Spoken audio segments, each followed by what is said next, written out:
मराठी सिनेमाला सोन्याचे दिवस आलेत वगैरे मुलाखतीत बोलायला किंवा बातम्यांमध्ये छान वाटतं. ॲक्च्युली परिस्थिती तशी नाही आहे.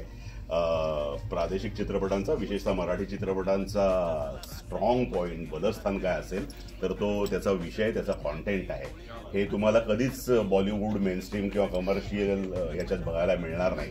तर अशा धाडसाबद्दल मुळात मला माझ्या मित्राचं प्रचंड कौतुक आणि अभिमान आहे.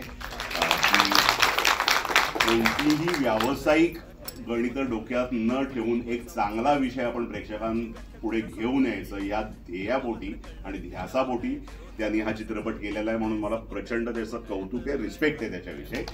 तर अशा पद्धतीच्या कलाकृतींना तुमच्यासारख्या दर्दींनी जास्तीत जास्त गर्दी केली तर मग आम्हाला एक असे प्रयोग करायला किंवा व्यावसायिक उत्तम उपक्रम करायला हुरूप येईल. तर तुमच्या सहकार्याची अशा कलाकृतींना खूप गरज आहे. तो जास्तीत जास्त मिळावा हीच नम्र विनंती.